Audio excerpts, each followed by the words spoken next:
Hello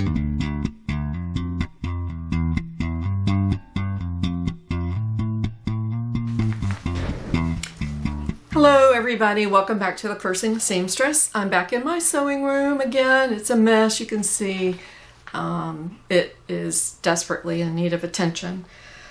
I wanted to show you a few things. First thing I'll show you, I am selling stuff at a couple of local shops, and I had made a pattern. It's by Lorelei Jane. It's a PDF. It's a pencil case, that's what it's called. And I'd made some of those and put them in one of the shops. And I had a lady apparently to request that I do one for her and put a monogram on it. And she said she didn't care what type of fabric I used as long as it was a feminine fabric.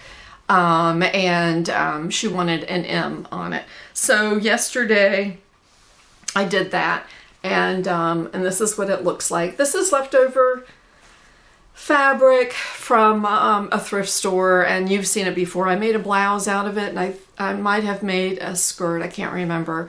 But anyway, it's really cute. It's squared off at the bottom, and it has a real nice shape. So that's that. The next thing is, I'm like a crazy person, I suppose, making these dog coats. And I've made more. These I'm going to take to a different shop where I sell things. It's a little bit further away, and it's not very convenient to go there. The other place is in the town that I go to for all my shopping and things like that. So it's much easier. But this is, again, all made with scrap fabric, and that's my mission, is to get rid of my fabric. But this is a medium. I did put an embroidery on it. It says "Talk to the Paw." There's a chalk mark on there so that I could get the embroidery design centered. This is what the part that goes underneath the dog looks like. It's got a strap here and a strap here, and this one has a collar on it. I thought this is really cute. And this one I decided not to interface because this fabric was, I think, sturdy enough where it didn't really have to be interfaced. The same thing with this one. This is now this one, oh, and the other one too. I did break my self-imposed ban of buying fabric, and I'll tell you why in just a second.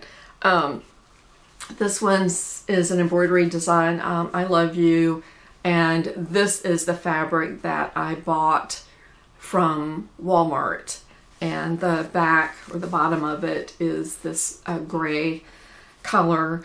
And the reason I bought the fabric was because it was the upcoming birthday of the pastor of my man friend's pastor at his church. And every year he hosts a dinner for his birthday where he cooks for whoever wants to come, and you have to pay for the meal, but the proceeds go to a good cause. And I don't remember where this time. We just went last night. But usually it's Haiti or Puerto Rico for some sort of hurricane relief or something. So anyway, so that's why I bought the fabric, and I'll show you what I have a picture of the apron that I made. And this is the final dog coat, again, size medium. This is vinyl, so I did a design on my silhouette and then heat pressed it on there. And again, this is all thrifted fabric. Okay, let me talk to you about the apron that I made, and I'll try to stick a photograph of the pastor wearing it. He sent it to me through Facebook, so I'm not sure about the quality, but I'll stick it in here someplace. This is the pattern. I got it from Walmart. It's one of those $2.97 deals, and it's an apron and then a oven mitt. This is what the line art looks like. And this has both a child's apron in it and an adult size apron. I should have made the apron a little bit bigger. I did lengthen it by an inch because this person is pretty tall. But what I should have done was to have cut it across where the cut line was to make it longer, because it really needed to be longer from his neck to the tie area.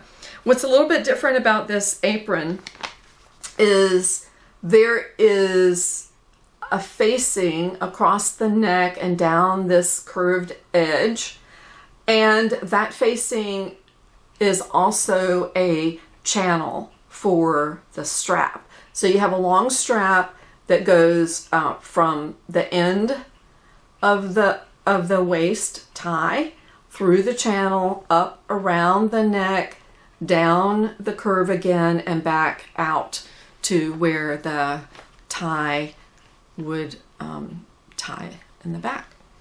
And that is really a good design, I think. And I used the contrasting checkered fabric. The main fabric was gray, and then for the facing, it was the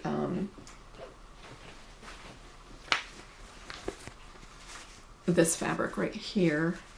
And I also lined the pockets. I did the pockets a little bit different. Instead of using, actually it happened accidentally, but instead of using a single piece of fabric, I sewed two pieces together, flipped it out, and then sewed it down so they're extra heavy duty pockets.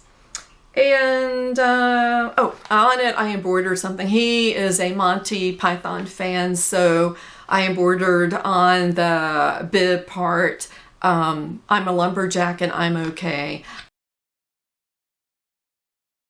I'm not a big Monty Python fan, but anyway, he is, so I found that and embroidered that on there. And again, I'll try to put a picture up, but this is really a nice pattern, and I didn't say the number, did I?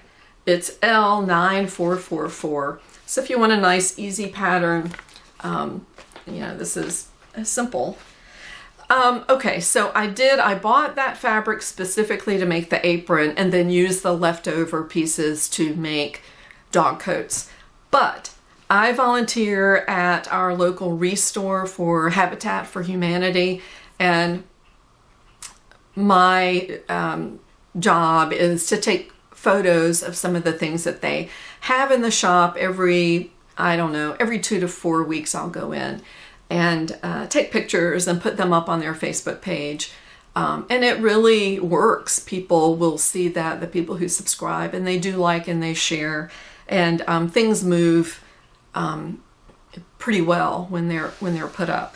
But I went in there and they have fabric. They don't have a lot of patterns. They do have some patterns, but they do have fabric, and every now and again somebody will bring in a really big piece of fabric that's quite nice. And so this time there were quite a few pieces, and I chose two, and in total for these two pieces it was $4 and some change. So I'll just show you. And actually when I bought these, I had in mind the dog coats. I know I've gone crazy over those, but